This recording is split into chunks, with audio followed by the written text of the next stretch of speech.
Welcome बच्चों, कैसे हैं आप। एक बार फिर से स्वागत है आपका आपके चैनल पर।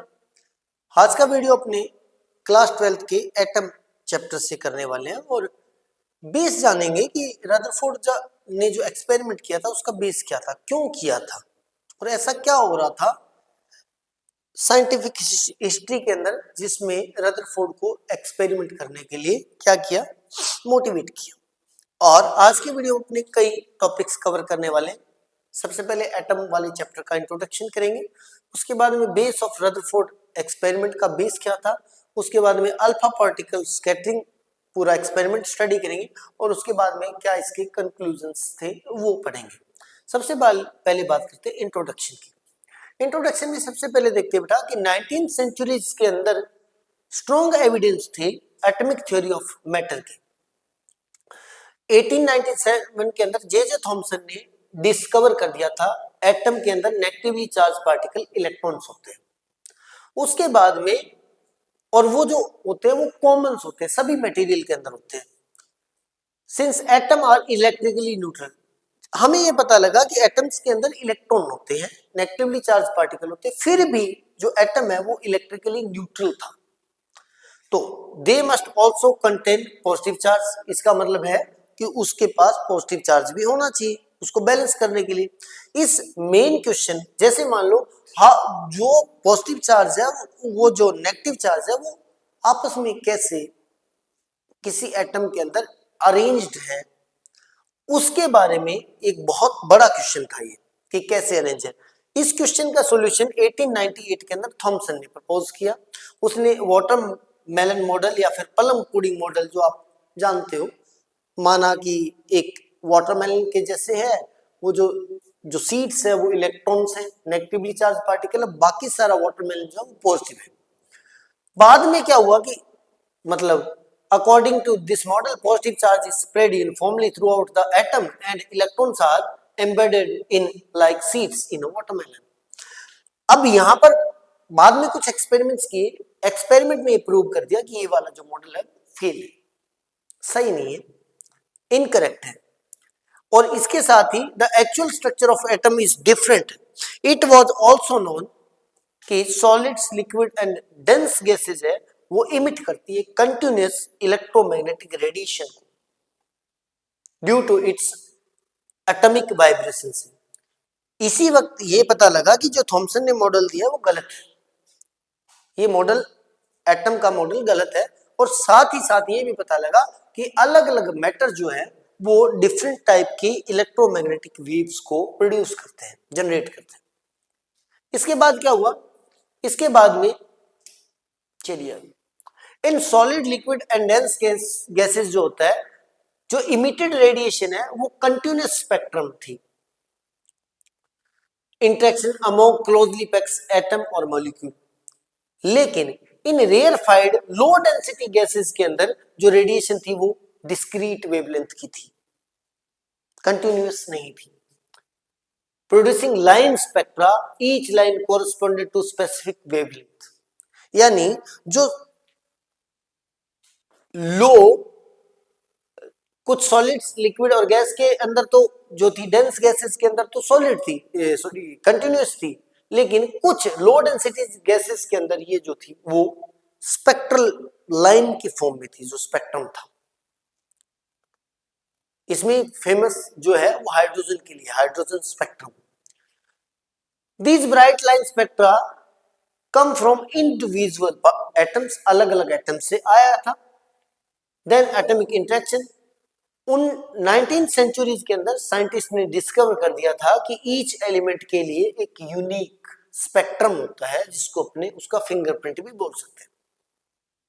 यानी हाइड्रोजन के लिए एक स्पेसिफिक स्पेक्ट्रम है, हीलियम के लिए एक स्पेसिफिक स्पेक्ट्रम है, कार्बन के लिए एक स्पेसिफिक स्पेक्ट्रम है। Hydrogen always give a specific set of spectral line, discrete spectral line with fix relative position, अलग अलग पोजीशन के हिसाब से स्पेक्ट्रल लाइन देता है इसका spectrum. This indicate a close link between atom and internal structure. Hydrogen के इस स्पेक्ट्रल लाइन ने पहले बार लिंक किया कि इंटरनल स्ट्रक्चर कैसी हो सकती है।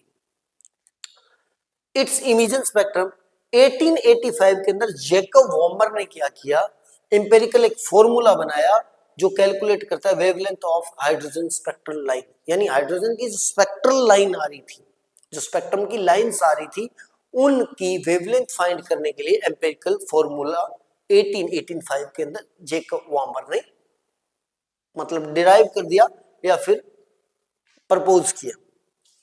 अब इसके बाद में चलते हैं, हाइड्रोजन जो है वो अपने पास सबसे सिंपलेस्ट एटम है, तो उसको अगर थोड़ा समझ जाएंगे तो उससे कॉम्प्लेक्स एटम को समझना थोड़ा इजी हो जाएगा।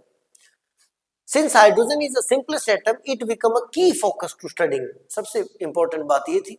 फिर अर्नेस्ट रदरफोर्ड ने क्या किया, अल्फा पार्टिकल स्कैटरिंग की और एक्सप्लोर एटॉमिक स्ट्रक्चर को एक्सप्लोर किया।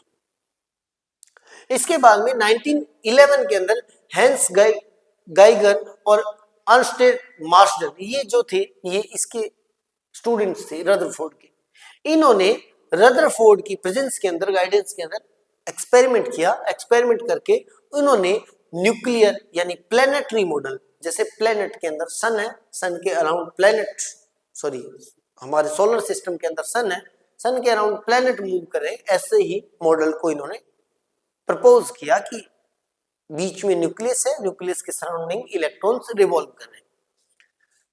All positive charge and mass जो है वो कंसंट्रेटेड है in small nucleus, electrons orbiting around like planet. This Rutherford model was a major evidence advance but failed to explain light of discrete wavelength. Hydrogen spectrum को explain करने में fail हुआ, लेकिन model बहुत अच्छा था क्योंकि एटम के अंदर घुसने की पहली बार किसी ने कोशिश की थी कि अंदर से एटम कैसा है। This model also could not clarify, इसने क्लेरिफाई नहीं किया how single electron in hydrogen could produce a complex line spectrum. एक ही इलेक्ट्रॉन होता है हाइड्रोजन के लिए, लेकिन इसका जो स्पेक्ट्रम बन रहा है वो काफी कॉम्प्लेक्स बन रहा है, ऐसा क्यों हो रहा है, ये भी रदरफोर्ड मॉडल ने एक्सप्लेन नहीं किया। यहाँ पे दो लिमिट्स इसकी मिल गई, बाद में लिमिट्स इसकी और पढ़ेंगे अपने। अब पढ़ते हैं बेटा अल्फा पार्टिकल स्कैटरिंग। अपने इसका बेस जाना, अल्फा पार्टिकल स्कैटरिंग में क्या हुआ, रदरफोर्ड ने अपने दो स्टूडेंट्स गाइगर और मार्शल को गाइड किया कि तुम लोगों को ये एक्सपेरिमेंट करना है, और उन्होंने एक्सपेरिमेंट किया। एक्सपेरिमेंट के लिए उन्होंने क्या किया बेटा, ऐसे एक ZNS स्क्रीन लगाई, 3D के अंदर बनेगी, एक साइड ऐसे स्क्रीन लगा दी ZNS यानी वॉल के जैसे, इसके बीच में यहां पर कहीं पे एक गोल्ड फॉइल प्लेस की, गोल्ड फॉइल प्लेस की, और यहां से बिस्मिथ को यूज किया, बिस्मिथ से अल्फा पार्टिकल इमिट करवाए, गर्म करने पर अल्फा पार्टिकल इमिट करता है बिस्मिथ, और इसको एक स्पेसिफिक डायरेक्शन के अंदर पार्टिकल को ले जाने के लिए इन्होंने लेड ब्रिक्स का यूज किया, और यहां से जो पार्टिकल्स इस पर इंसिडेंट हुए उसके बाद में जो इनको रिजल्ट मिले वो रिजल्ट जानते हैं। सबसे पहले अपने इसका एक्सपेरिमेंटल सेटअप देखते हैं, इसके बारे में आपको पता होना चाहिए क्योंकि जनरली बच्चे इस पर ज्यादा ध्यान नहीं देते। अल्फा पार्टिकल स्कैटरिंग में क्या हुआ, 1911 के अंदर रदरफोर्ड ने सजेस्ट किया हैंस गाइगर और अर्नेस्ट मार्शल को, इन्होंने क्या किया बेटा, beam of 5.5 MeV alpha particle जो इमिट होते हैं बिस्मिथ 83 से रेडियो एक्टिव सोर्स से, उन्होंने द अल्फा पार्टिकल बीम को नैरो किया, लेड ब्रिक से कंसंट्रेटेड किया एक स्पेसिफिक डायरेक्शन के अंदर, और उनको इंसिडेंट किया अ थिन गोल्ड फॉइल पर जिसकी थिकनेस अप्रोक्स 2.1 into 10⁻⁷ थी। वाइबा के अंदर ऐसा क्वेश्चन पूछा जाता है कि गोल्ड फॉइल यूज क्यों की, क्योंकि गोल्ड बहुत ज्यादा मेलेबल है, गोल्ड से बहुत पतली लेयर आप बना सकते हो, पतली लेयर का मतलब उस लेयर को एज अ कंसीडर कर सकते हो as a layer of atoms, इसलिए गोल्ड इन्होंने यूज किया। उसके बाद में जो अल्फा पार्टिकल है जो कोलिजन के बाद में, स्कैटरिंग के बाद में कहां पर पार्टिकल जा रहे हैं उसको डिटेक्ट करने के लिए जिंक सल्फाइड की स्क्रीन लगाई और माइक्रोस्कोप लगाया। व्हेन अल्फा पार्टिकल जो स्ट्रक होते हैं ZN स्क्रीन पर, जिंक सल्फाइड स्क्रीन पर, तो वो टीनी फ्लैशेस, चमक पैदा करते हैं, सिंटिलाइजेशन बोलते हैं इसको। These scintillation were viewed through a microscope, उनको माइक्रोस्कोप से देखा, and the number of scattering particle was measured at different angle of scattering, अलग अलग एंगल के लिए स्कैटरिंग को रीड किया, स्टडी किया। This experiment helped study to how alpha particle deflected from atom, इससे पता लगा कि अल्फा पार्टिकल यानी ये हमारे पास कुल मिला के ऐसा एक व्यवस्था थी ये वाली। और इन्होंने क्या किया कि इन सभी को अल्फा पार्टिकल इंसिडेंट करवाने के बाद में जो रिजल्ट्स मिले उन रिजल्ट को रीड किया, और उन रिजल्ट को रीड करने के बाद में एटम का न्यूक्लियर मॉडल या फिर बोल सकते प्लैनेटरी मॉडल प्रपोज किया। अब अपने ये तो इसकी एक्सपेरिमेंटल स्टडी थी।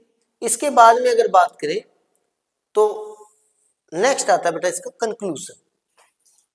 कंक्लूजन के लिए इनको क्या मिला रिजल्ट के अंदर, जब इन्होंने बहुत सारे बिस्मिथ से अल्फा पार्टिकल इमिट करवाए, उसके बाद में लेड ब्रेक से उनको कंसंट्रेटेड किया एक स्पेसिफिक डायरेक्शन के अंदर, उसके बाद में इन्होंने जेडन स्क्रीन पर जो सिंटिलाइजेशन होता है यानी जो चमक पैदा होती है, फ्लैशेस पैदा होते हैं, उनको स्टडी किया, स्पेसिफिक एंगल्स के साथ स्टडी किया, स्पेसिफिक वैल्यूज मतलब अलग अलग चीजें वेरी करके स्टडी किया। तो इनको जो रिजल्ट मिले थे कंक्लूजन में वो कुछ ऐसे थे।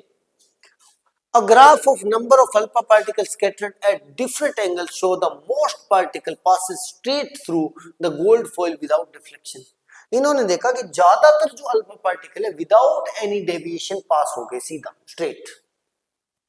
उसके बाद में ओनली 0.14% बहुत कम पार्टिकल जो है were deflected more than 1 degree, 1 degree से ज्यादा बहुत कम पार्टिकल क्या हुए थे, डिफ्लेक्ट हुए थे। अबाउट 1 in 8,000, लगभग 10,000 या 8,000 में से एक पार्टिकल ऐसा था जो were scattered by more than 90 degree, 90 degree से ज्यादा स्कैटर हुआ था। Rutherford concludes that large deflection could occur only if the nearly all the atom positive charge and mass were concentrated in small dense nucleus. Rutherford ने propose किया कि ज्यादातर जो है पार्टिकल अगर विदाउट एनी डिफ्लेक्शन सीधा जा रहे हैं तो इट मींस है कि उसके सेंटर के अंदर कहीं पे कोई पॉजिटिव चार्ज है, और वो जो पार्टिकल अल्फा पार्टिकल है वो पॉजिटिव चार्ज से काफी दूर जा रहे हैं। अगर उससे डिस्टेंस मेंटेन करके जा रहे हैं तो उनके बीच में हल्का फुल्का भी डेविएशन या डिफ्लेक्शन नहीं हो रहा है। लेकिन वो बहुत कम पार्टिकल जो डिफ्लेक्ट हो रहे हैं उसका मींस वो जो है वो उस पॉजिटिवली चार्ज सेंटर के पास से जा रहे हैं।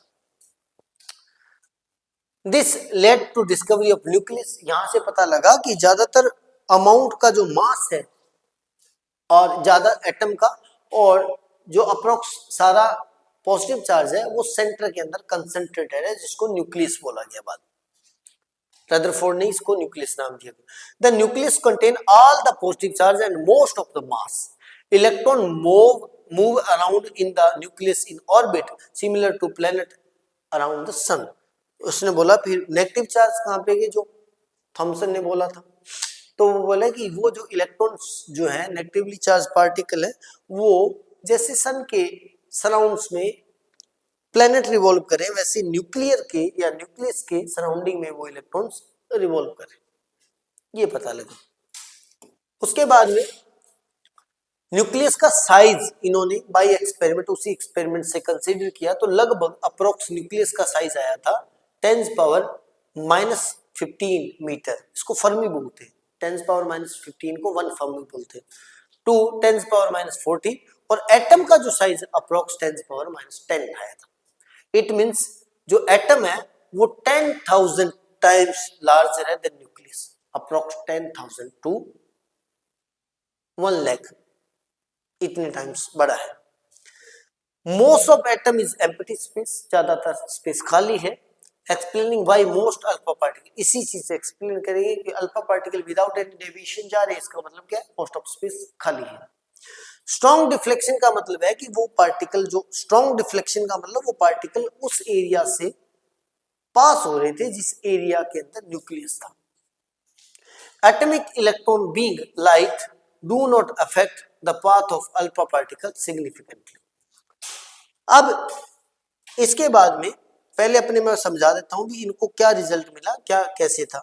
इन्होंने बहुत सारे पार्टिकल को ऐसे इंसिडेंट करवाया, रिजल्ट में इनको क्या मिला बेटा, नंबर 1 पर मिला कि ज्यादातर विदाउट एनी डेविएशन पास हो रहे हैं।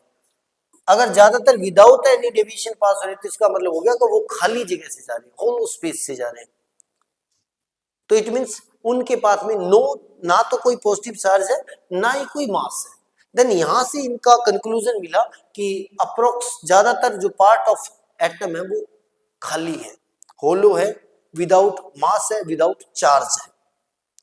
ठीक है, कुछ डेविएट हुए तो इनको पता लगा कि वो न्यूक्लियस के पास से जा रहे होंगे, और कुछ 10,000 में से एक आधा ऐसा पार्टिकल था जो जिस रास्ते पर गया उसी रास्ते पर वापस आ गया। देन उन्होंने बोला कि ये जो है ये alpha particle head on collision करके आया है।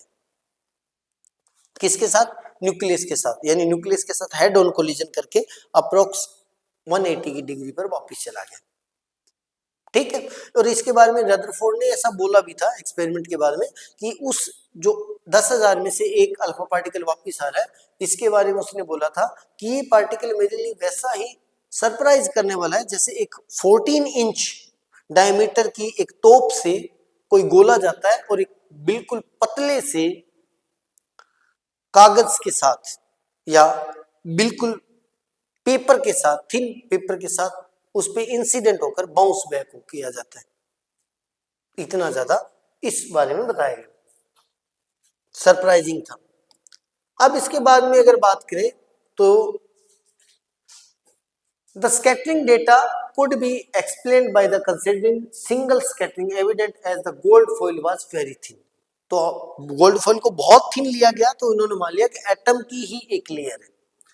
अब उसके बाद में एन अल्फा पार्टिकल यानी हीलियम जो है वो +2 चार्ज होता है, इस पे इंटरेक्ट करता है गोल्ड न्यूक्लियस के साथ, जो गोल्ड न्यूक्लियस के लिए Z = 79 होता है, यानी ये +2 चार्ज न्यूक्लियस का जो प्लस Ze जो आएगा वो 79E आएगा प्लस का, उसके साथ इंटरेक्ट करता है और उनके बीच में इलेक्ट्रोस्टैटिक्स जो फोर्स लगता है कूलम्बिक रिपल्सन की वजह से वो वापस आ रहे हैं, या फिर कूलम्बिक रिपल्सन की वजह से वो डेविएट हो रहा है।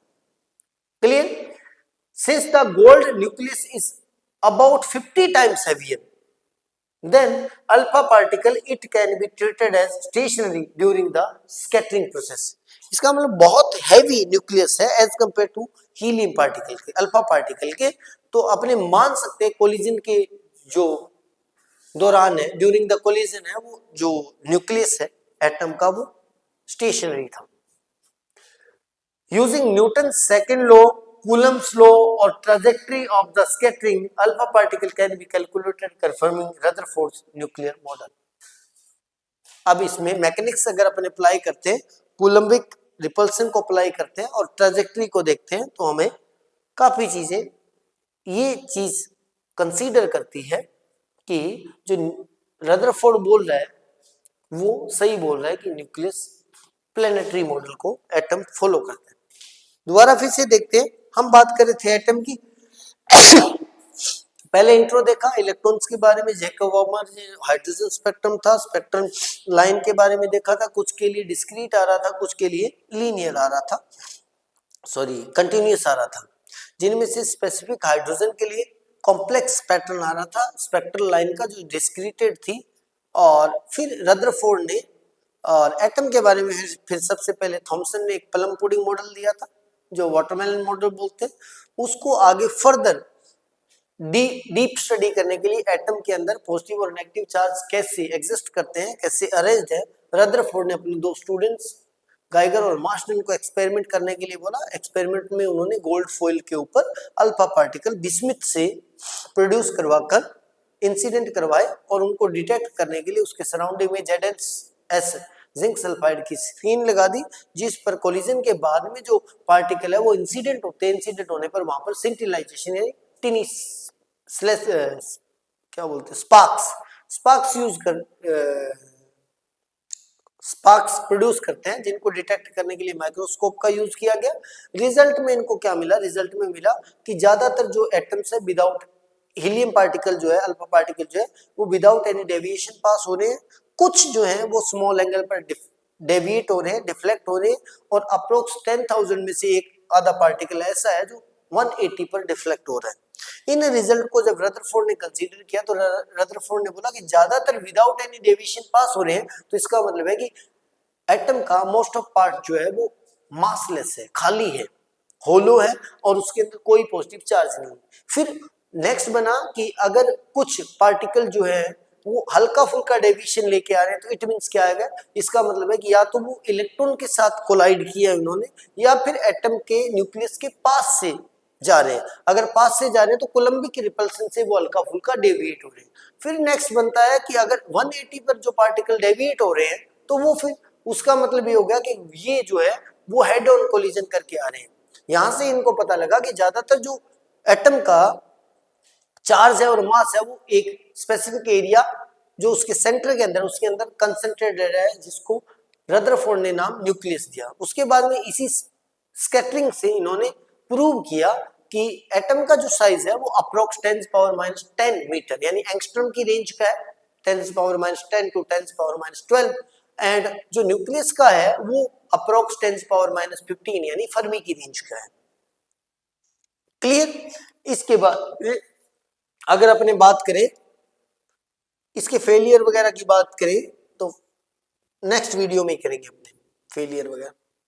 और इसको यूज करने के लिए मैंने बता दिया कि इन्होंने कुछ चीजें मानी थी कि न्यूक्लियस जो है वो अल्फा पार्टिकल स्कैटरिंग के दौरान गोल्ड का न्यूक्लियस काफी हैवी है तो उसको इन्होंने स्टेशनरी माना था। तो इन्होंने फिर बाद में न्यूटन सेकेंड लॉ को यूज करके, कोलम्बिक रिपल्सन को यूज करके और इनकी ट्राजेक्टरी को कैलकुलेट करके ये मॉडल प्रपोज किया था, जिस मॉडल में बोलते हैं कि एटम मतलब ऐसे ही है जैसे सोलर पैनल हमारा, अरे मिस वर्ड बोलो, हमारा जो सोलर सिस्टम है जैसे सन है वैसे उसके कोरस्पॉन्डिंग हमारे एटम के अंदर न्यूक्लियस है। जैसे प्लेनेट रिवॉल्व करे वैसे इलेक्ट्रॉन रिवॉल्व कर रहे थे। तो ये को पढ़ा था planetary model of atom and उसकी एक्सपेरिमेंटल स्टडी की थी। आज के वीडियो में अपने उसी को आगे थोड़ा सा कंटिन्यूस करते हैं और आज के काफी टॉपिक कवर करने वाले, जिनमें से आज अल्फा पार्टिकल ट्राजेक्टरी को कवर करेंगे, उसके बाद में इलेक्ट्रॉन ऑर्बिट को करेंगे कवर और उसके बाद में एटॉमिक स्पेक्ट्रा को कवर करेंगे।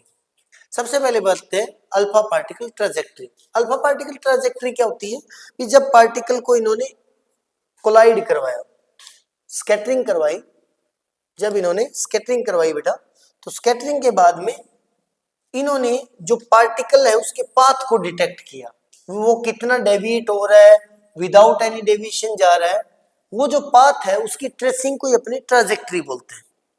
अब इन्होंने जब मान लेते ये हमारे पास न्यूक्लियस है, ऐसे किया, ठीक है, इसका जो इनिशियल पोजीशन थी मान लेते ये वाली पोजीशन है, ये सेंटर वाली पोजीशन है। उसके बाद में इसके पैरेलल में अगर कोई अल्फा पार्टिकल जा रहा है और ये पार्टिकल ऐसे डेविएट हो रहा है तो इट मींस ये जो है वो जो ओरिजिनल पोजीशन है इससे थीटा डेविएट हो रहा है। क्या हो रहा है? थीटा डेविएट हो रहा है। तो इसको अपने ट्राजेक्टरी बोलते हैं। क्या बोलते हैं? ट्राजेक्टरी, यानी पाथ को अगर अपने ट्रेस करते हैं। तो इस ट्राजेक्टरी के लिए सबसे पहले देखते हैं अपने बेटा इंपैक्ट पैरामीटर। इससे जुड़ा हुआ क्वेश्चन बोर्ड वाले पूछते हैं, बहुत बार पूछते हैं इससे जुड़ा हुआ question. Impact parameter, impact parameter क्या होता है? Perpendicular distance between the alpha particle initial velocity direction and the centre of the nucleus. इसका मतलब अगर ये हमारे पास एटम का न्यूक्लियस था, मैं पॉजिटिव न्यूक्लियस लिख रहा हूं, इससे ये जो सेंटर का जो हमारी पास पोजीशन आ रही है और उसके बाद में अगर कोई पार्टिकल ऐसे जा रहा है, कोई पार्टिकल ऐसे जा रहा है बेटा, ये वाला विदाउट एनी डेविएशन या डेविएशन से, इन दोनों के बीच में जो ये परपेंडिकुलर डिस्टेंस होती है इसको डिनोट करते हैं बी से। इसी को बोलते हैं इंपैक्ट पैरामीटर। क्या बोलते हैं? Impact parameter. अब इससे बेस्ड ही क्वेश्चन पूछा जाता है। अब यहाँ पे समझने वाली बात अगर आपको समझ में आएगा तो बहुत इजी से काम है। ये इसके साथ इनिशियल कंडीशन के साथ थीटा क्या कर रहा है? डेविएट हो रहा है। अगर इंपैक्ट पैरामीटर बहुत ज्यादा हो देन वो जो पार्टिकल है वो बहुत दूर से जाएगा तो इसके अंदर डेविएशन जो है वो नेग्लिजिबल आएगा। इट मींस थीटा जो आएगा वो अप्रोक्स 0 आ जाएगा। और अगर इंपैक्ट पैरामीटर बहुत स्मॉल है, इट मींस बहुत पास से पार्टिकल जा रहा है, देन डेविएशन बढ़ता जाएगा। और अगर इंपैक्ट पैरामीटर B0 कर दूं, यानी इसी पाथ पर जाए, तो ये वापिस 180 पर आ जाएगा। दोबारा फिर से देखो, ये इंपैक्ट पैरामीटर ही इसको डिफाइन करता है कि कितने एंगल पर अप्रोक्स ये डेविएट होता है, कितना डिफ्लेक्ट होता है। तो अगर इंपैक्ट पैरामीटर क्या होता है, ये आएगा perpendicular distance between alpha particle initial velocity direction and the centre of the nucleus, ये वाली इनकी बीच में परपेंडिकुलर डिस्टेंस। अब यहां पर स्मॉल इंपैक्ट पैरामीटर, अगर जितना स्मॉल होगा उतना ज्यादा लार्ज डिफ्लेक्शन होगा, उतना ज्यादा डिफ्लेक्शन होगा। इट मींस क्या है कि alpha particle passes close to the nucleus. Clear? और अगर ये बिल्कुल हेड ऑन कोलिजन करता है, देन उस कंडीशन के अंदर अल्फा पार्टिकल जो होगा डिफ्लेक्ट हो जाएगा थीटा इक्वल टू पाई पर, पाई मतलब 180 पर। अगर एग्जैक्ट इसी पर, यानी इस कंडीशन में b इक्वल टू अप्रोक्स 0 हो जाएगा, उस कंडीशन में ये 180 डिग्री पर वापस डेविएट हो जाएगा। क्लियर? उसके बाद में नेक्स्ट देखते हैं लार्ज इंपैक्ट पैरामीटर। जिस कंडीशन में लार्ज हो जाए उस कंडीशन के अंदर क्या होगा, जो अल्फा पार्टिकल है वो पासेस फार फ्रॉम न्यूक्लियस, बहुत दूर से गुजर रहा है, उस कंडीशन में स्मॉल और नेग्लिजिबल डिफ्लेक्शन होगा, थीटा अप्रोक्स 0 हो जाएगा। उसके बाद में only small fraction of alpha particle rebound back होते हैं, few collision are head on, बहुत कम कोलिजन हेड ऑन होती है। और this implies the mass and positive charge जो है वो कंसंट्रेटेड है वेरी स्मॉल वॉल्यूम के अंदर। और रदरफोर्ड स्कैटरिंग से ही अपने method to estimate the upper limit of nucleus size, यानी यहीं से अपने को पता लगता है कि अपर लिमिट ऑफ न्यूक्लियस की, यानी न्यूक्लियस का अप्रोक्स साइज कितना है, इससे। अब वो है क्लोजेस्ट अप्रोच, इसको भी ज्यादातर बच्चे समझ नहीं पाते, बट इजी सा है क्लोजेस्ट अप्रोच। क्लोजेस्ट अप्रोच क्या होता है बेटा, कि जब अपने अल्फा पार्टिकल इंसिडेंट करवा रहे हैं, किसके ऊपर हम इंसिडेंट करवा रहे हैं सर, किसी भी न्यूक्लियस के ऊपर। सपोज करते हैं मेरे पास एक न्यूक्लियस है जिसका एटॉमिक नंबर Z है, देन इसके अंदर नंबर ऑफ प्रोटॉन Z के इक्वल होंगे, देन इस पे पॉजिटिव चार्ज जो होगा वो आ जाएगा प्लस ZE। इस पर अगर मैं इंसिडेंट करवा रहा हूं, क्या करवा रहा हूं, एक इलेक्ट्रॉन, सॉरी एक अल्फा पार्टिकल 2He4, देन इसके पास पॉजिटिव चार्ज हो जाएगा 2E के इक्वल। अब एनर्जी कंजर्वेशन बोलता है कि टोटल एनर्जी कंजर्व रहती है, यानी पहले के अंदर जो एनर्जी होगी, किसी कोलिजन से पहले जो एनर्जी होगी और किसी कोलिजन के बाद में जो एनर्जी होगी, वो दोनों सेम रहेगी। अब पहले अगर किसी कंडीशन से पहले की बात करें, उस कंडीशन में ये स्टेशनरी है, देन इसकी काइनेटिक एनर्जी नहीं है, और ये वाला मूविंग है। ये वाला क्या है, मूविंग है। मूविंग है इट मींस इसके पास काइनेटिक एनर्जी, मान लेते के, मान लेते इसके पास के है, काइनेटिक एनर्जी है। तो यानी पहले बिफोर कोलिजन जो एनर्जी आएगी बेटा, एनर्जी वो आएगी के प्लस में उसकी काइनेटिक 0 है, 0। क्लियर? देन नेट एनर्जी हमारे पास क्या आएगी, के आएगी। एंड ड्यूरिंग कोलिजन, अब ड्यूरिंग कोलिजन क्या होगा बेटा, ड्यूरिंग कोलिजन अगर बात करें तो ये क्या होगा, ये जो अल्फा पार्टिकल है यहां से जाते जाते एक स्पेसिफिक डिस्टेंस पे आएगा, फिर ये वाला पॉजिटिव इस वाले पॉजिटिव को रिपेल करेगा उस स्पेसिफिक मोमेंट के लिए जहां पर ये d डिस्टेंस पर है, उस कंडीशन में ये भी रेस्ट पे होगा और वो भी रेस्ट पे। अब जब जिस कंडीशन में ये रेस्ट पे होगा, वो रेस्ट पे है, उस कंडीशन में दो चार्जेस का एक सिस्टम बन गया जहां पर काइनेटिक एनर्जी 0 है लेकिन पोटेंशियल होगी, और potential of two charges system जो आती है वो K Q1 Q2 upon R होती है। R की जगह यहां पर मेरे पास D है। अगर मैं इसकी वैल्यू पुट करना चाहूं तो K की वैल्यू होती है बेटा 1/4 पाई एप्सिलॉन नॉट। Q1 की वैल्यू मेरे पास आ गई, इसको पुट कर दो चाहे उसको पुट कर दो, उसको पुट कर देते हैं, ZE आ गई, प्लस की आएगी तो मैं प्लस नहीं लिख रहा हूं, चल लिख देता हूं। एंड जो Q2 की वैल्यू मेरे पास ये आ जाएगी, प्लस का 2E हो जाएगी। क्लियर? अब ये मेरे पास 2 से 2 कट कर देता हूं तो 2, तो मेरे पास बन गया सर प्लस का ZE स्क्वायर अपॉन 2πε0। क्लियर। ये वाली जो एनर्जी है और ये वाली जो एनर्जी है वो इक्वल रहनी चाहिए, क्योंकि एनर्जी कंजर्वेशन ऐसा बोलता है। तो उस कंडीशन में k इक्वल टू क्या आ जाएगा बेटा, k इक्वल टू आ जाएगा 2ze² अपॉन 2 तो आएगा नहीं, z ही आएगा, ze² अपॉन 2πε0 और d आएगा, d डिस्टेंस वाला d आएगा सर, d।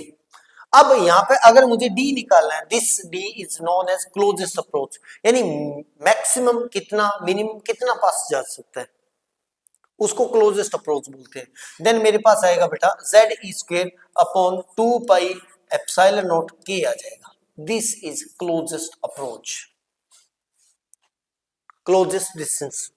अब यहां पर हो सकता है वो कोई आपको गोल्ड दे दे या आपको गोल्ड की जगह कोई और एटम दे दे आपको, उस कंडीशन में z चेंज हो जाएगा, E सेम रहेगा, एप्सिलॉन सेम रहेगा, काइनेटिक एनर्जी दे सकता है और आपको पूछ लिया जाए क्लोजेस्ट अप्रोच कितनी है। ऐसा भी बन सकता है कि आपको काइनेटिक एनर्जी दे दे बेटा, z दे दे, क्लोजेस्ट अप्रोच पूछ ले। ऐसा भी बन सकता है कि आपको क्लोजेस्ट अप्रोच दे दे, ये डिस्टेंस दे दे, ये दे दे और आपको पूछ ले कि वो एटम कौन सा है, देन भी आपको कैलकुलेट करके z की वैल्यू निकालनी पड़ेगी। और ऐसा भी बन सकता है कि आपको d दे दे, z दे दे और आपको पूछ ले कि उसकी काइनेटिक एनर्जी कितनी है, तो ये ऐसे निकाला जाएगा। तो ये हमारे पास क्लोजेस्ट अप्रोच था। इसके बाद में अगर बात करें इलेक्ट्रॉन ऑर्बिट्स की, इलेक्ट्रॉन ऑर्बिट्स को रदरफोर्ड मॉडल से अपने फाइंड करते हैं। इसका एक छोटा सा डेरिवेशन है, कोई ज्यादा बड़ी बात नहीं है। अब रदरफोर्ड ने बोला कि प्लैनेटरी मॉडल को फॉलो करता है। इट मींस यहां पर अगर मेरे पास न्यूक्लियस है जिसका जो पॉजिटिव चार्ज है Ze है और इससे r डिस्टेंस पर एक इलेक्ट्रॉन रिवॉल्व कर रहा है, ठीक है, ऐसे रिवॉल्व कर रहा है मान लेते हैं ये वाला r डिस्टेंस पर। हालांकि बहुत सारे करेंगे, अपने एक किसी स्पेसिफिक के लिए बात करें, इलेक्ट्रॉन रिवॉल्व कर रहा है। तो by according to Rutherford model, RF model बोल देता हूं, रदरफोर्ड मॉडल, इसको जो मूव करवाने के लिए इन्होंने क्लासिकल फिजिक्स को यूज किया कि अगर ये चार्ज कोई सर्कुलर मोशन कर रहा है, देन इन दोनों के बीच में जो लगने वाला कूलम्बिक फोर्स है, कूलम्बिक अट्रैक्शन फोर्स है, क्योंकि ये पॉजिटिवली चार्ज है, इलेक्ट्रॉन नेगेटिवली चार्ज है, इन दोनों के बीच में लगने वाला कूलम्बिक अट्रैक्शन फोर्स है, वो इसको सेंट्रीपिटल फोर्स दे रहा है, जिसकी वजह से वो रिवॉल्व कर रहा है। इट मींस जो FC आएगा वो FC लिख सकता हूं या FE लिख देते हैं। FE मतलब फोर्स ड्यू टू इलेक्ट्रोस्टैटिक्स और FC लिख देता हूं सेंट्रीपिटल। देन इट मींस जो ये वाला फोर्स होगा वो उस वाले फोर्स के इक्वल होगा। अब कूलम्बिक फोर्स इन दोनों के बीच में क्या लगेगा बेटा, वो लगेगा K Q1 Q2 upon R²। It means ये हो जाएगा प्लस माइनस माइनस का KZe² अपॉन R²। और जो सेंट्रीपिटल फोर्स लगता है वो होता है अपने पास mv² अपॉन R, देन यहां पे हो जाएगा mv² अपॉन R। अब यहां पे नोट करने वाली बात है कि v इलेक्ट्रॉन की ऑर्बिटल वेलोसिटी है। अब यहां से अगर R से R मैं कट करना चाहूं तो यहां से आप किसी भी चीज की वैल्यू फाइंड कर सकते हो, मास तो कांस्टेंट है, वेलोसिटी फाइंड कर सकते हो। अगर v² की वैल्यू फाइंड करना चाहूं तो मेरे पास क्या जाएगा, यहां पर ये माइनस साइन सिर्फ और सिर्फ इंडिकेट कर रहा है कि इन दोनों के बीच में अट्रैक्शन फोर्स है, या फिर ऐसे बोल सकते हैं कि इलेक्ट्रॉन बाउंडेड है विद न्यूक्लियस, अट्रैक्शन फोर्स को इंडिकेट कर रहा है। देन v² फाइंड करना चाहूं तो मेरे पास बन जाएगा बेटा k,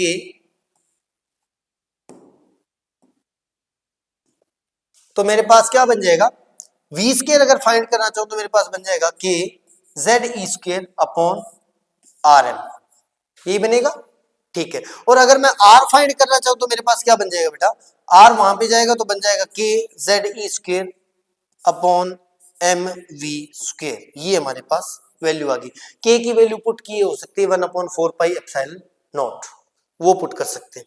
ये हमारे पास R फाइंड कर सकते हैं, यानी रेडियस की डिस्टेंस फाइंड कर सकते हैं, न्यूमेरिकल बन सकता है। ये हमने वेलोसिटी v फाइंड कर सकते हैं, तो v हमारे पास आ जाएगा kZe² अपॉन Rm, ये भी फाइंड कर सकते हैं। अब नेक्स्ट पूछा जा सकता है इससे related kinetic energy of electron and potential energy of. अब अगर ये मेरे पास Ze था और ये मेरे पास इलेक्ट्रॉन रिवॉल्व कर रहा है, इसकी ऑर्बिटल वेलोसिटी v है, ठीक है, तो काइनेटिक एनर्जी क्या आएगी, काइनेटिक एनर्जी जो आएगी वो आ जाएगी हाफ mv², ठीक है। v की वैल्यू अपने पहले फाइंड कर चुके, v² की वैल्यू ये वाली आएगी, ये वाली m, और v² की वैल्यू आई अपने पास बेटा kZe² upon rm, kZe² upon rm, then m से m कैंसिल हो जाएगा, ये बन जाएगा बेटा kZe² अपॉन 2r। ये मेरे पास काइनेटिक एनर्जी ऑफ क्या आ गई, इलेक्ट्रॉन आ गई। अब अगर पोटेंशियल एनर्जी फाइंड करना चाहे, क्या फाइंड करना चाहे, पोटेंशियल एनर्जी, तो वो सेम ही रहेगी। पोटेंशियल एनर्जी का फॉर्मूला होता है k q1 q2 upon r, तो वैल्यू आ जाएगी k q1 Ze बन जाएगा प्लस का, एंड q2 माइनस का, इलेक्ट्रॉन दूसरे वाला चार्ज वो है अपॉन r आ जाएगा। देन ये मेरे पास आ जाएगी बेटा plus minus minus kZe² upon r। This is value of kinetic energy, this is value of potential energy. अगर नेट फाइंड करना चाहूं तो मैं इन दोनों को ऐड कर दूंगा, क्या कर दूंगा, ऐड कर दूंगा सर, यहाँ पे कर देते हैं ऐड। देन ई नेट क्या आएगा, ई नेट जो आएगा वो आ जाएगा kZe² अपॉन 2r माइनस का kZe² अपॉन r, देन ये बन जाएगा माइनस का 1/2 kZe² upon r।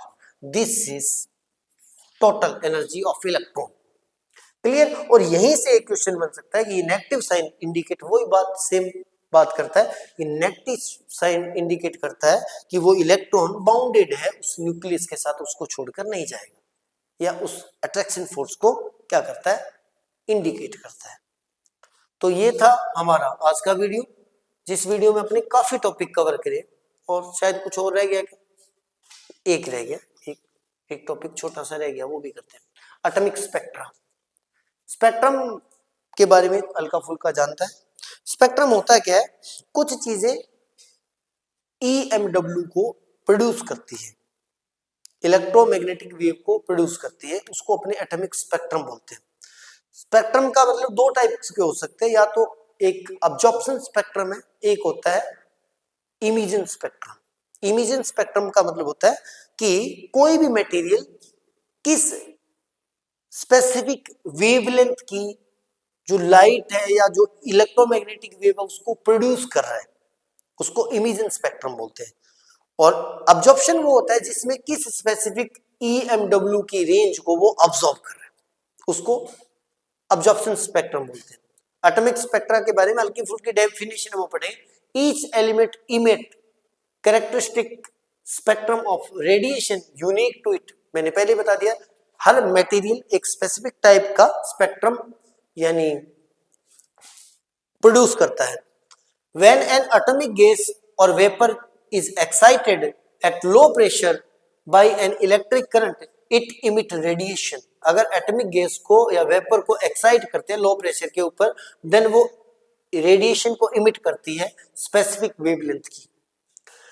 Such as a spectrum is called an emission light spectrum, उस स्पेक्ट्रम को बोलते हैं emission spectrum, consisting of bright lines और dark background, ब्राइट लाइंस का स्पेक्ट्रम बनता है। उसके बाद में the emission spectrum of hydrogen जो है वो डिस्टिंक्ट लाइन के बीच में डिफाइंड वेवलेंथ, इसके बारे में आगे वाली वीडियो में कंसीडर करें, वो ऐसे डिस्क्रीट लाइन की फॉर्म में आता है स्पेक्ट्रम, ठीक है। The emission of light spectrum act like a fingerprint, जो लाइन स्पेक्ट्रम है वो फिंगरप्रिंट के जैसे काम करता है, यानी स्पेसिफिक मटेरियल का स्पेसिफिक स्पेक्ट्रम होगा और वो उसके लिए यूनिक होगा। उसके बाद में when white light passes through a gas the transmitted light show dark lines certain wavelength when analyzed with spectrometer. These dark lines occur exactly at the same wavelength as the bright line in the emission spectrum. This type of spectrum is known as absorption spectrum.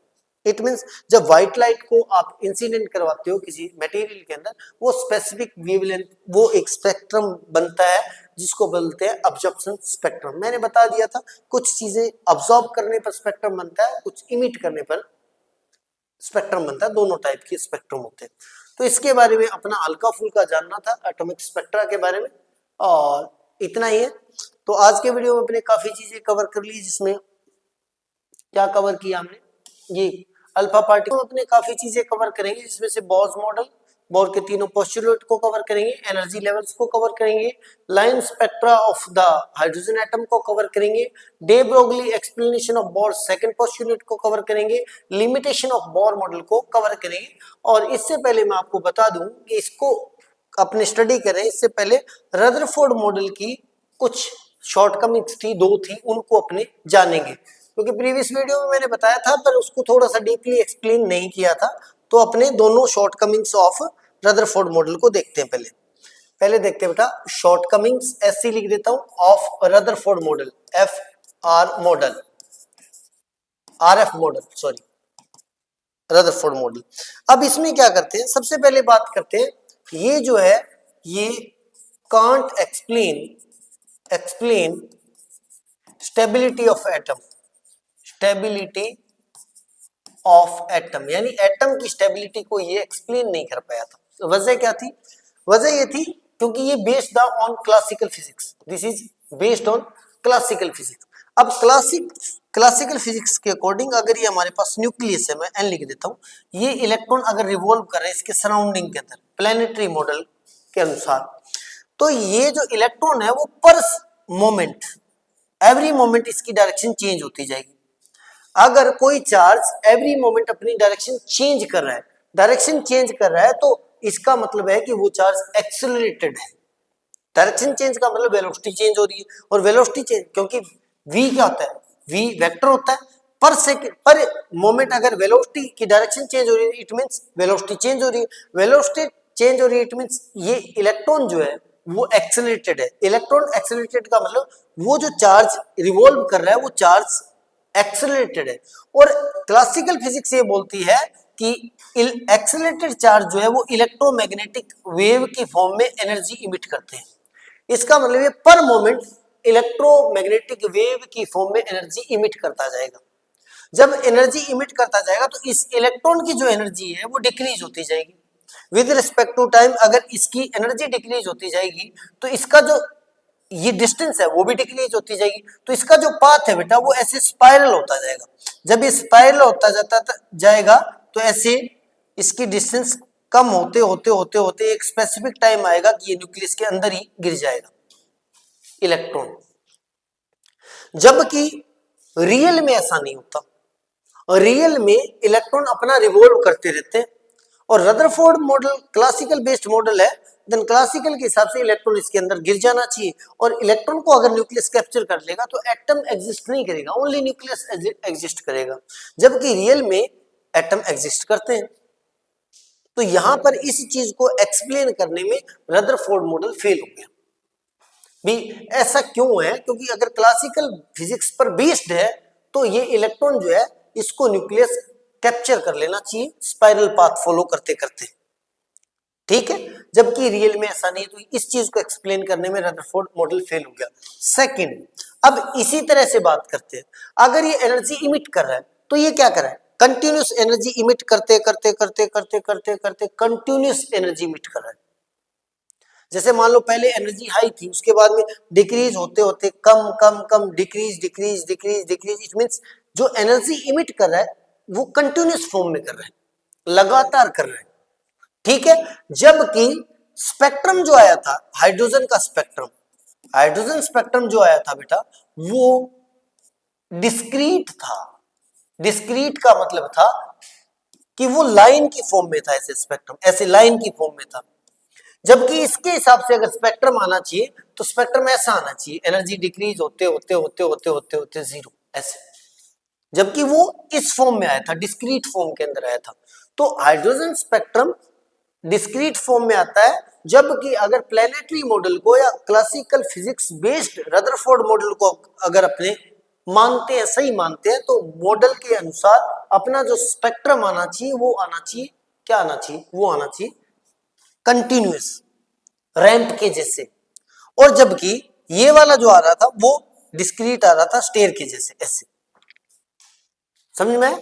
It means अगर वो electron लगातार energy emit कर रहा है, जैसे मान लेते हैं उसके पास एनर्जी है 100 इलेक्ट्रॉन वोल्ट, उसके बाद में डिक्रीज होगी 99, फिर 98, फिर 97, ऐसे, तो ये कंटिन्यूस कर्व बनाना चाहिए, वो स्पेक्ट्रम कंटिन्यूस आना चाहिए, जबकि रियल में ऐसा नहीं था, रियल में वो डिस्क्रीट हो रहा था लाइन की फॉर्म में। तो ये दोनों हमारे पास फेलियर ऑफ रदरफोर्ड मॉडल बोल सकते हैं, या फिर शॉर्टकमिंग्स ऑफ रदरफोर्ड मॉडल बोल सकते हैं, या फिर ड्रॉबैक्स ऑफ रदरफोर्ड मॉडल बोल सकते हैं। अब इनको कवर करने के लिए बात करते हैं बोहर मॉडल। बोहर ने जो अपना मॉडल दिया था, बोहर ने अपने मॉडल को 3 पोस्टुलेट्स के अंदर मतलब डिस्क्राइब कर दिया, 3 पोस्टुलेट, जिसमें से फर्स्ट पोस्टुलेट बोहर क्या बोलता है? बोहर बोलता है फर्स्ट पोस्टुलेट के अंदर कि जो ऑर्बिट्स हैं वो स्टेशनरी है, यानी जिन ऑर्बिट्स के अंदर इलेक्ट्रॉन्स रिवॉल्व कर रहा है वो स्टेशनरी है, फिक्स है।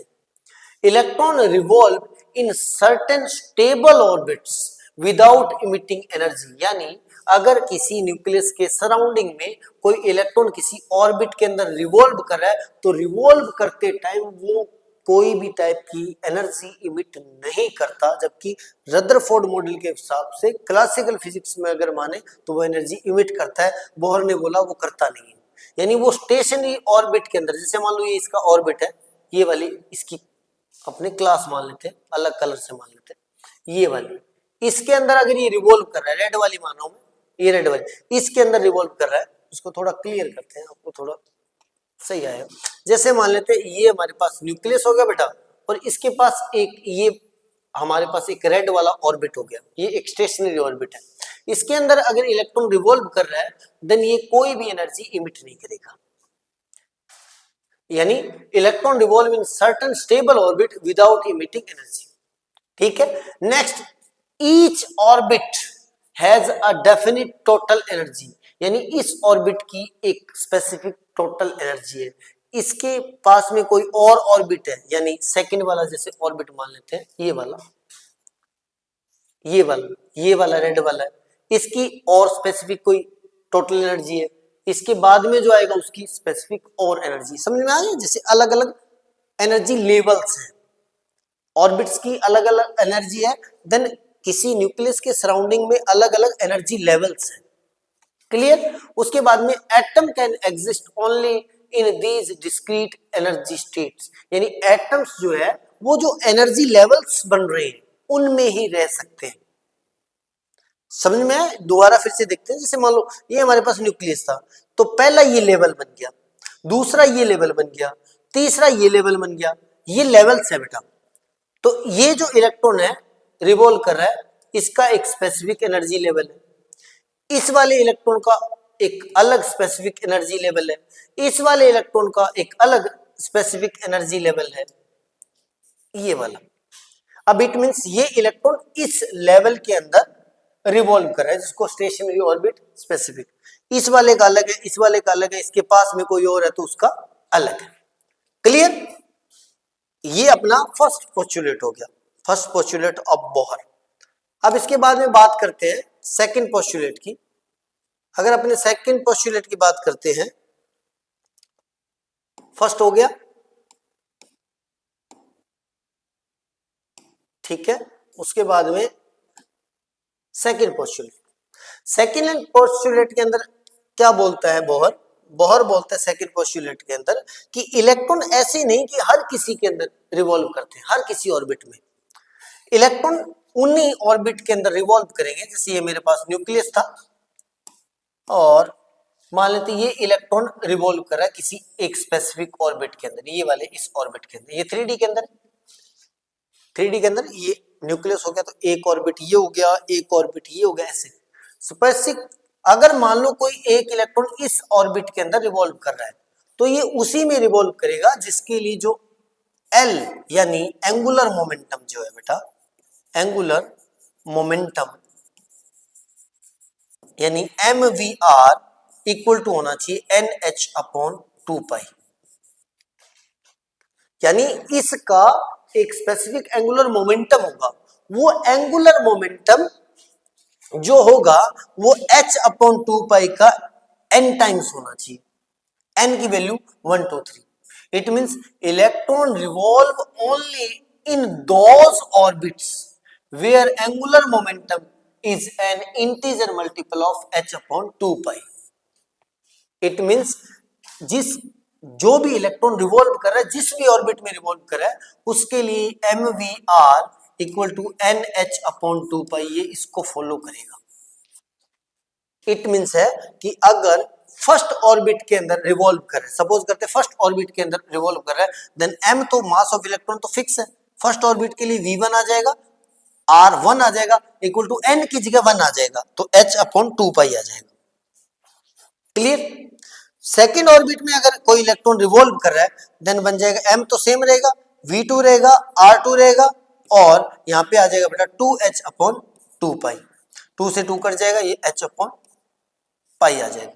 तीसरे के लिए 3h/2 आ जाएगा।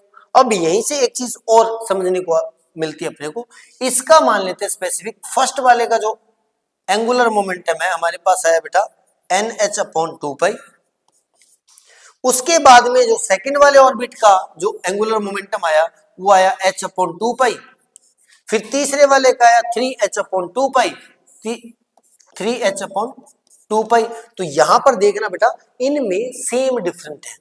डिफरेंस क्या है? फर्स्ट वाले का NH नहीं आया था, 1H आया था, 1H h/2, इसमें, और सेकंड वाले का था h/π, ये गलत लिख दिया मैंने, फर्स्ट वाले का h/2, सेकंड वाले का h/π, थर्ड वाले का 3h/2।